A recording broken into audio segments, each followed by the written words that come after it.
자, 성경 봉독하겠습니다. 빌립보서 3장 11절에서 16절. 자, 제가 먼저 봉독하도록 하겠습니다.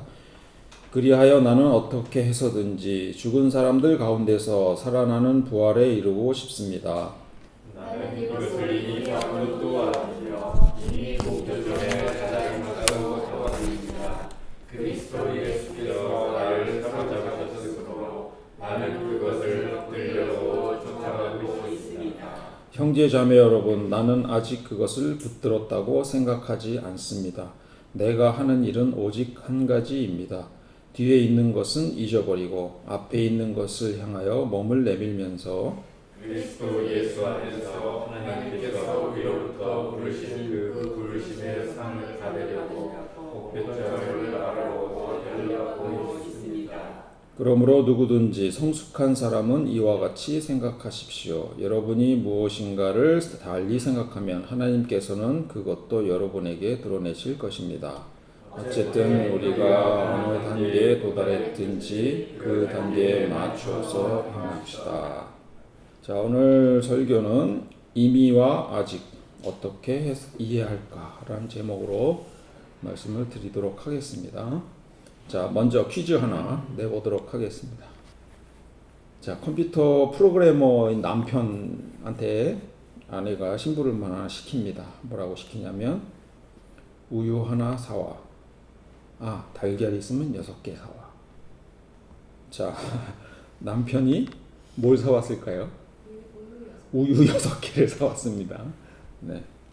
아내는 물었습니다. 왜 우유를 6개나 사왔어? 달걀이 있길래 6개 사왔지. 네. 큰일이네. 자, 이거 똑같은 질문을 제가 챗GPT한테 물어봤습니다. 달걀 6개라고 하더라고요. 네. 자, 이 퀴즈는 사실은 이제 조금 그 맥락을 좀 이해하지 못하는 그런 고지식한 프로그래머한테 하는 조크가 되겠습니다. 이 퀴즈는 문장의 모호성을 드러내는 것입니다. 문맥을 어떻게 해석하느냐에 따라서 다른 해석이 가능해지는 문장의 예입니다. 오늘 설교는 구원에 있어서 현대 신학이 주장하는 이미와 아직이라는 개념에 대해서 생각을 해보도록 할 것입니다. 이 뜻은 이미 우리가 구원을 받았으나 아직 완성되지 않았다고 해석을 합니다. 근데 이게 무슨 뜻인가요? 이미 구원받았다는 완성형 문장인데 아직 완성이 안 됐다라는 겁니다. 성경에 이미 받았다는 내용도 있고 또 완성되지 않았다는 말도 있어서 고민 중에 이렇게들 표현합니다. 자, 이해가 쉽지는 않겠습니다만 그래도 이해해 보려면 두 가지 뜻 중에 하나이지 싶습니다. 어느 쪽일까요? 첫 번째는 이미 우리는 구원받은 것이다. 그래서 죽을 때까지 구원이 보장된다. 뭐 이런 뜻입니다.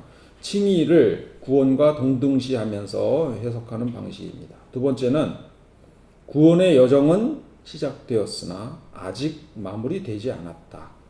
잘 관리해서 완성해야 한다. 뭐 이런 두 가지 관점입니다. 그러니까 첫 번째는 뭐죠? 구원은 완성된 거다. 보장된 거다. 뭐 이런 것이고요. 두 번째는 구원은 보장된 것이 아니다. 끝까지 잘 해야 한다. 뭐 이런 얘기입니다. 이 두 가지 관점을 어떻게 해석할까? 우리는 어떻게 해석할까를 한번 보도록 하겠습니다. 바울은 많은 편지를 썼습니다. 그 편지들을 쓴 이유는 교회를 바로 세우기 위함이었습니다. 초기에 교회를 세우기 위해서는 교리를 확립해야 했고, 교회를 세우고 나서는 분쟁을 해결해야 했고, 교인들의 신앙을 강화해야 했고, 교인들에게 희망도 주어야 했습니다. 그리고 목회의 올바른 길도 제시해야 했으며, 교인들의 삶을 올바르게 하기 위해서 지도해야 했습니다. 물론 기부금을 받아내기 위한 목적도 포함되어 있습니다. 바울은 다마스커스로 가던 중 예수를 만나 회심한 후 아라비아를 다녀오면서 3년 정도 준비하는 시간을 가졌습니다. 바울은 베드로를 만나 약 보름간 그와 대화를 했고 야고보도 만났습니다. 그의 신앙에 대한 검증을 했을 것이라고 추측을 합니다. 이에 확신을 가진 그는 이후 여러 지역을 다니며 복음을 전하고 교회를 세웠습니다. 바울은 신앙을 갖기로 한 사람들이 기존의 삶과는 다른 삶을 살도록 하기 위해서 그들의 삶은 이전의 삶과 다르다는 인식을 심어줄 필요가 있었습니다. 그래서 고린도후서는 이렇게 말합니다. 누구든지 그리스도 안에 있으면 새로운 피조물이다. 옛것은 지나갔으니 새것이 되었다. 이런 표현을 하고 있습니다. 그래서 믿음을 통한 또한 의로움이라는 주장을 할 필요도 있었습니다. 이것은 유대교 율법에 얽매인 신앙에서 벗어나 새로운 성령의 법으로 삶을 시작하라는 의미였습니다. 로마서 7장 6절은 이렇게 얘기합니다. 그러나 지금은 우리를 올가매었던 것에 대하여 죽어서 율법에서 풀려났습니다. 그래서 우리는 문자에 얽매인 낡은 정신으로 하나님을 섬기지 않고 성령이 주시는 새 정신으로 하나님을 섬깁니다. 이렇게 합니다. 또 다른 부분에서도 죽음의 법에서 해방하여 주었다. 이렇게 표현하고도 있습니다. 유대교 율법을 벗어나기 위해서는 율법을 비판할 필요가 있었겠지요. 그때 사용한 논리가 율법은 우리가 완벽하게 지킬 수 없으니 우리는 죄인이 되는 것이고, 이거를 근거로 하는 성경 구절은 로마서 3장 20절 같은 것이 되겠습니다. 율법의 행위로는 하나님 앞에서 의롭다고 인정받을 사람이 아무도 없다. 죄를 인식할 뿐이다 라고 얘기를 하고 있습니다. 그러므로 율법으로 구원을 받을 수 없으니 그러면 어떻게 하면 좋으냐? 그 해결책은 율법에서 벗어나면 되는 거죠. 그러면 율법에 얽매일 필요가 없는 거죠. 그래서 믿음을 주장하게 되는 겁니다. 여기에서 칭의라는 단어가 나옵니다. 즉 의롭다고 해줄 테니 율법에 얽매이지 말고 율법에 얽매였던 과거를 다 무시하고 잊어버리고 청산해도 좋다. 뭐 이런 뜻입니다. 사람이 율법의 행위와는 상관없이 믿음으로 의롭다고 인정을 받는다고 우리는 생각합니다. 이렇게 얘기합니다. 이는 신자들에게 과거의 청산을 통한 새로운 삶에 대한 방향을 제시하기 위한 것이죠. 미래의 구원의 완성 혹은 확증을 의미하는 것은 아니었습니다. 그래서 빌립보서 2장에서는 이와 같이 얘기합니다. 그러므로 사랑하는 여러분, 여러분이 언제나 순종한 것처럼 내가 함께 있을 때뿐만 아니라 지금과 같이 내가 없을 때에도 더욱 순종하여서 두렵고 떨리는 마음으로 자기의 구원을 이루어 나가십시오. 완성된 게 아니라는 그런 것을 표현하고자 하는 것입니다. 고린도전서도 잠깐 보시면 달리기 얘기 나오죠. 로마 시대에 마라톤이 유명했기 때문에 그것을 빗대는 것입니다. 경기장에서 달리기 하는 사람들이 모두 달리지만 상을 받는 사람은 하나뿐이라는 것을 여러분 알지 못합니까? 이렇게 해서 끝까지 열심히 잘 달려나가라. 뭐 이런 채찍질을 하는 것입니다. 그러나 이를 통해 사람들이 이미 구원을 받았다는 착각을 하기 시작하게 되자 그런 생각을 고치기 위해 구원은 아직 주어지지 않은 것이라고 강조하기도 합니다. 로마서에 보시면 우리는 이 소망으로 구원을 얻었습니다. 눈에 보이는 소망은 소망이 아닙니다. 보이는 것을 누가 바라겠습니까?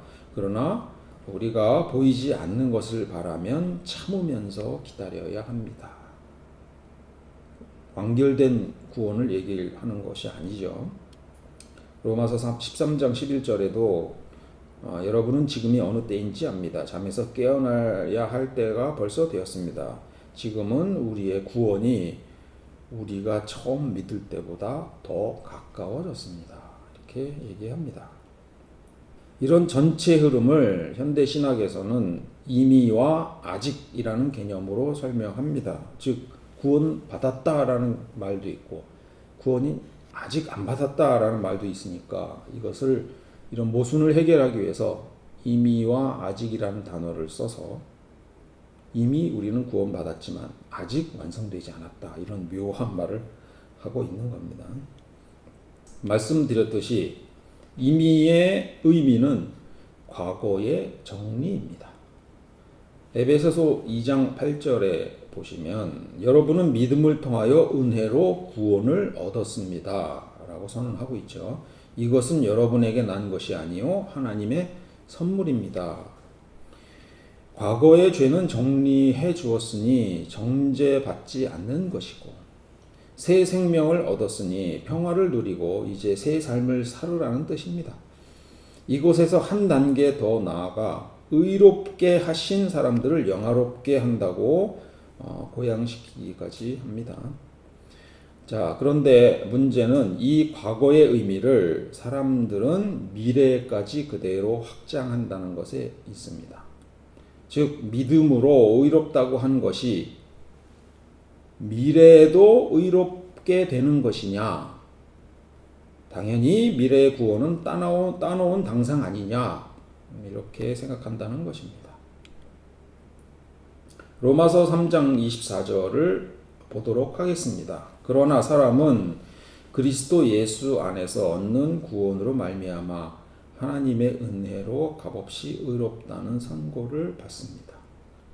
이게 상당히 많이 인용되는 구절인데요. 의롭다는 선고는 과거에 대한 것인가요? 아니면 미래에 대한 것인가요? 아니면 둘 다 포함하나요? 자, 23절, 24절, 25절 이렇게 해놨습니다. 어떻게 생각하시나요? 자, 23절 어떻게 되죠? 모든 사람이 죄를 범하였습니다. 그래서 사람은 하나님의 영광에 못 미치는 처지에 놓여 있습니다. 과거 사실이죠. 내가 옛날에 신앙을 갖기 전에 이러이러한 처지에 있었다. 그런 얘기입니다. 그런데 이제 의롭게 되었다라는 얘기입니다. 과거 사실에서 과거의 상황에서 바뀌었다라는 얘기죠. 그래서 25절에도 이제까지 지은 죄를 너그럽게 보아주심으로 이런 표현으로 과거의 내용을 정리해 한다는 뜻으로 해석을 할 수가 있습니다. 자, 그런데 이걸 어떻게 해석한다고요, 사람들이? 자, 과거의 죄를 용서받았네. 그러면 어떻게 돼요? 현재는 미래의 과거가 되지요. 다시 용서가 받을 수 있겠죠. 그래서 미래는 또 다시 과거가 됩니다. 이걸 계속 적용하면 영원히 구원받는 거죠. 죄 용서받고. 자, 이것을 무슨 표현이라고 하냐면 재기적이라고 합니다. 사실은 과거만 얘기한 건데 사람들은 이걸 어떻게 해석해요? 지금도 과거가 되지 않느냐. 그러니까 모든 상황에서 우리는 구원받는 것이다 라고 해석을 하는 것입니다. 이것이 맞는지 안 맞는지는 좀 더 고민을 해봐야 되겠죠. 자, 일반적인 언어 사용법을 조금 더 살펴보도록 하겠습니다. 제가 지금 조금 글을 읽을 텐데 이것은 대학 신입생을 대상으로 제가 작성해본 여러분은 이제 지성인이다 라는 내용의 연설문입니다. 근데 불행하게도 아무도 저를 총장을 시켜주지 않아서 발표한 적은 없습니다. 미래 그런 기회가 오면 해보도록 하겠습니다. 자, 친애하는 학생 여러분, 오늘 이 자리에 서게 되어 매우 기쁩니다. 여러분 모두가 대학 생활의 새로운 장을 시작하는 이 순간은 매우 중요한 시기입니다. 이제 여러분은 단순한 대학생이 아닌 지성인의 삶을 시작하게 되었습니다. 지성인이라는 말은 단순히 많은 정보나 지식을 가진 사람을 의미하지는 않습니다. 그것은 우리 스스로 질문하고 탐구하고 비판적으로 사고할 수 있는 능력을 갖춘 사람을 말합니다. 대학은 단순히 전문 지식을 쌓는 곳이 아니라 여러분의 사고방식을 확장하고 새로운 시각을 열어주는 무대입니다. 여기서 여러분은 다양한 분야의 지식과 그 너머에 있는 다양한 관점을 접하게 될 것입니다. 이 과정에서 중요한 것은 단순한 암기가 아닙니다. 중요한 것은 여러분이 어떻게 생각하고 그 생각을 어떻게 행동으로 옮기는가 하는 것입니다. 지성인은 또한 사회에 대한 책임감을 가지고 있습니다. 여러분은 배운 것을 통해 사회와 인간의 문제를 이해하고 이를 해결하기 위한 방안을 제시할 수 있는 위치에 서게 될 것입니다. 대학 생활 동안 여러분이 힘써야 할 과제는 학문적 성취뿐만 아니라 더 나아가 사회적 책임을 자각하고 그에 부응하는 것입니다. 여러분 앞에는 무수한 가능성의 길이 열려 있습니다. 호기심과 열정을 가지고 그 길을 탐험하십시오. 실패를 두려워하지 말고 실패로부터 배우십시오. 그리고 항상 여러분의 지식을 더 큰 공동체를 위해 사용할 수 있는 길을 모색하십시오. 여러분 모두의 앞날에 축복과 성공이 가득하기를 기원합니다. 이제 여러분은 지성인으로서 이 세계를 더 나은 곳으로 변화시킬 수 있는 힘을 가지고 있습니다. 그 힘을 이곳에서 키우고 세상을 향해 나아가십시오. 감사합니다. 박수 치시면 됩니다. 네.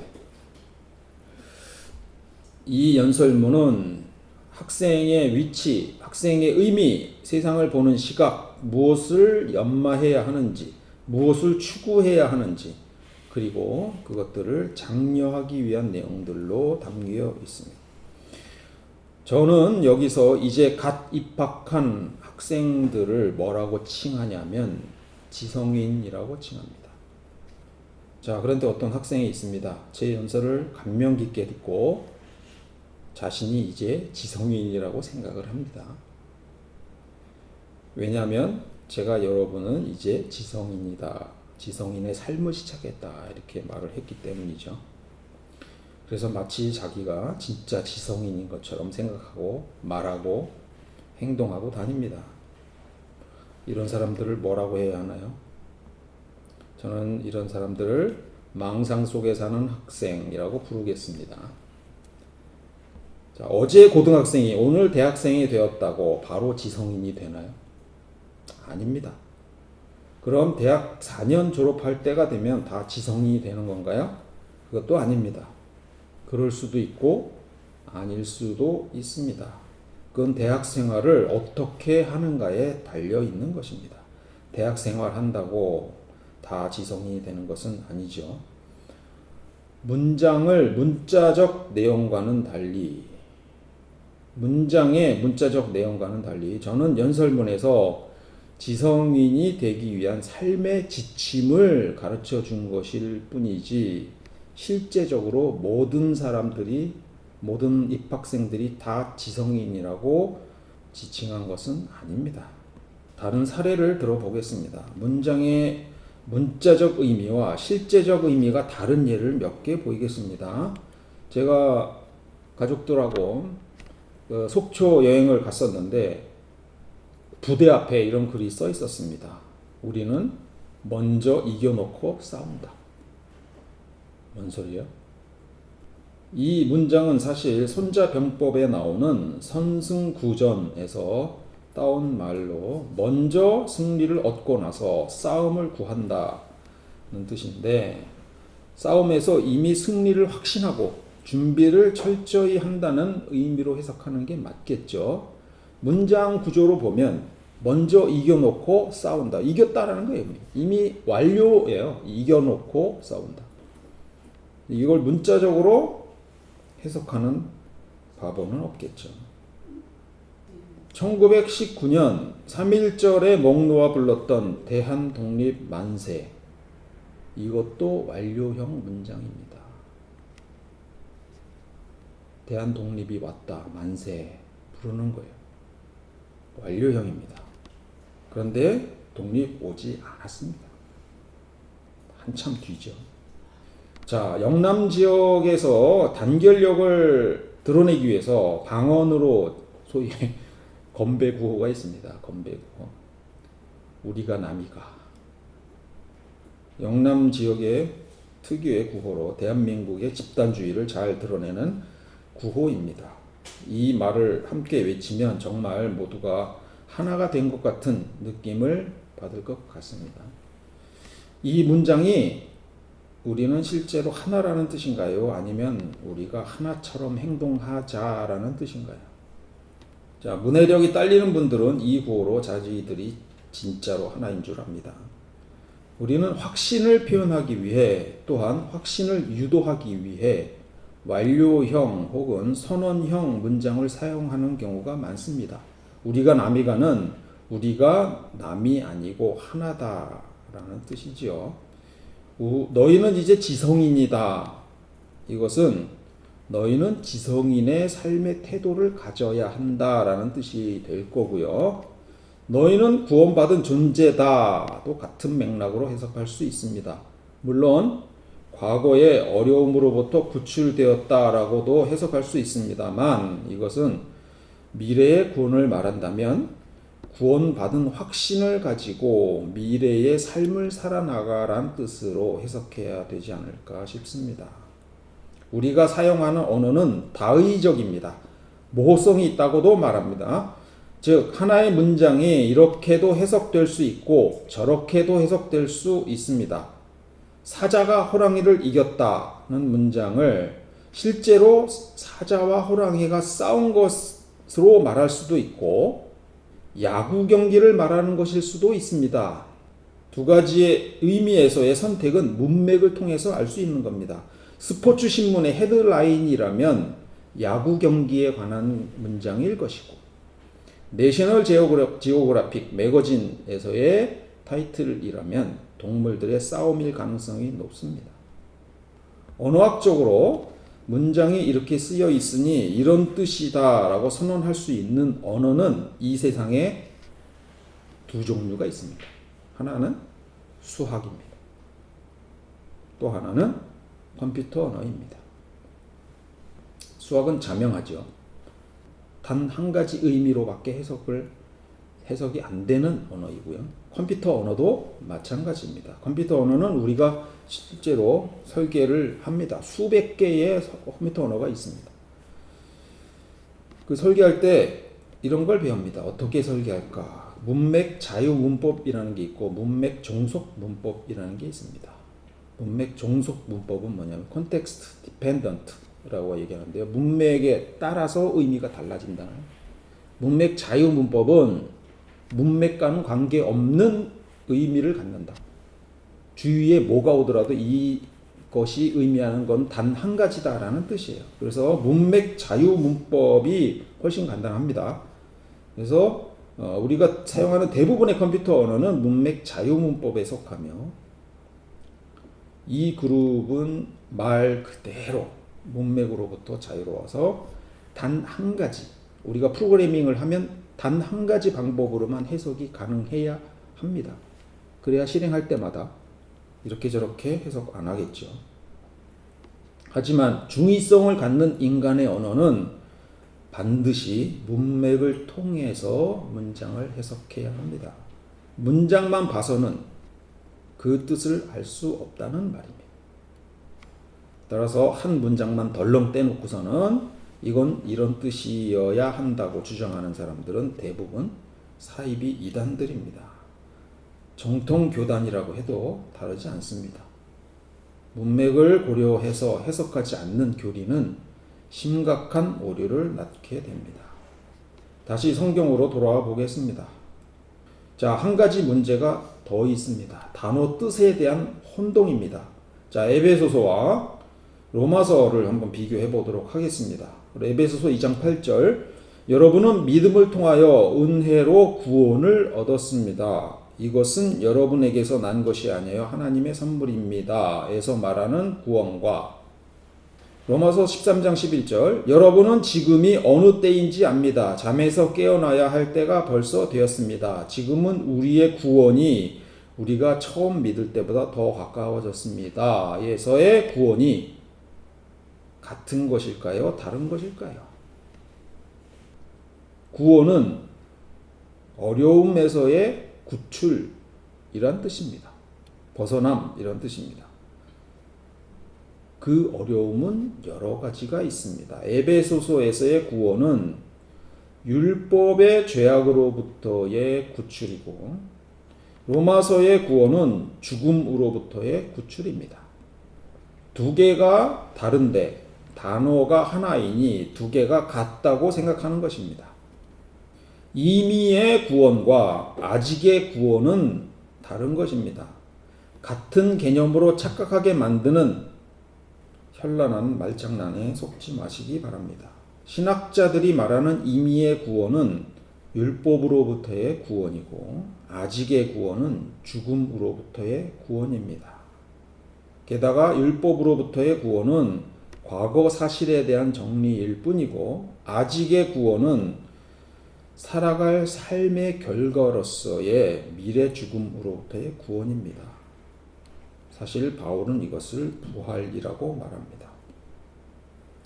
사용하는 단어가 같다고 같은 의미로 놓고 해석하자니 생각이 꼬일 수밖에 없습니다.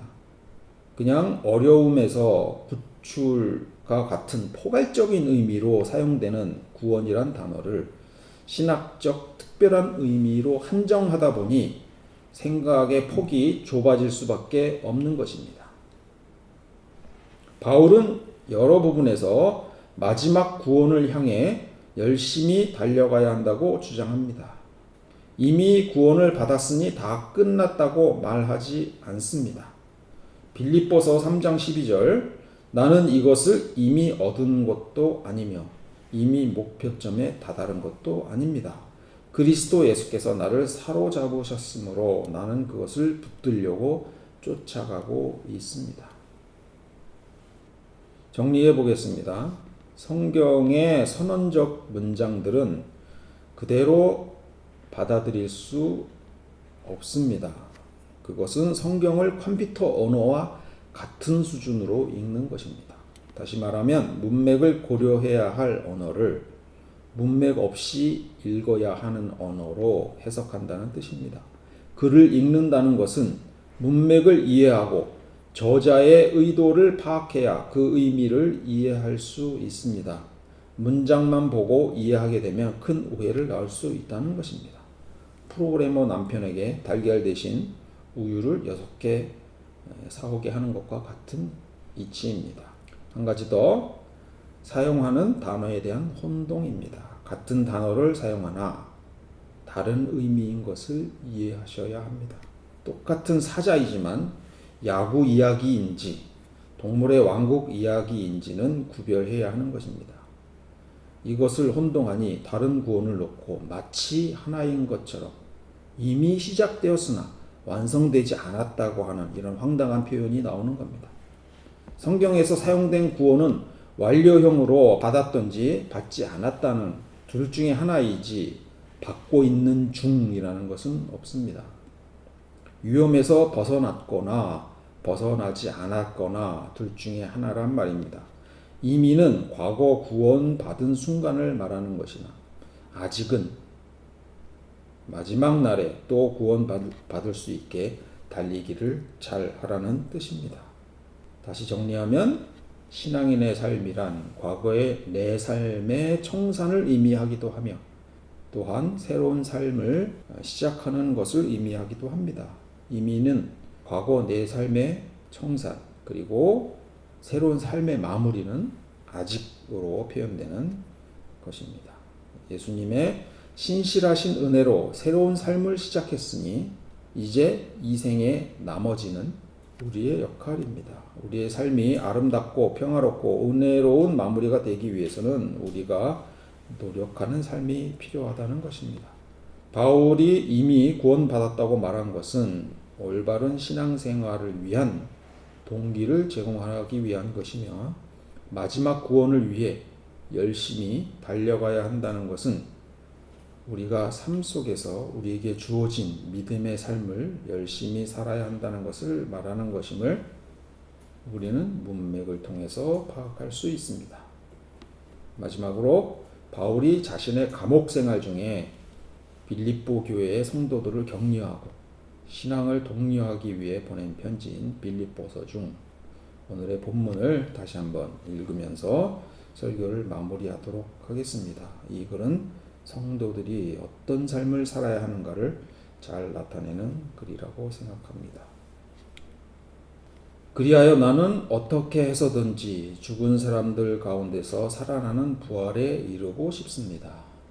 나는 이것을 이미 얻은 것도 아니며 이미 목표점에 다다른 것도 아닙니다. 그리스도 예수께서 나를 사로잡으셨으므로 나는 그것을 붙들려고 쫓아가고 있습니다. 형제 자매 여러분, 나는 아직 그것을 붙들었다고 생각하지 않습니다. 내가 하는 일은 오직 한 가지입니다. 뒤에 있는 것은 잊어버리고 앞에 있는 것을 향하여 몸을 내밀면서 그리스도 예수 안에서 하나님께서 위로부터 부르신 그 부르심의 상을 받으려고 목표점을 바라보고 달려가고 있습니다. 그러므로 누구든지 성숙한 사람은 이와 같이 생각하십시오. 여러분이 무엇인가를 달리 생각하면 하나님께서는 그것도 여러분에게 드러내실 것입니다. 어쨌든 우리가 어느 단계에 도달했든지 그 단계에 맞추어서 행합시다. 아멘. 자, 기도하겠습니다.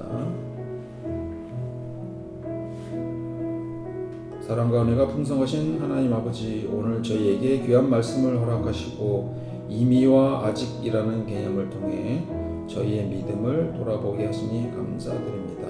주님, 저희는 때로 성경의 말씀을 문자 그대로 받아들이고 인간의 언어가 가진 다의성과 문맥의 중요성을 간과할 때가 많습니다. 저희가 언어의 한계를 이해하고 성경을 올바로 해석할 수 있는 지혜를 허락하여 주세요.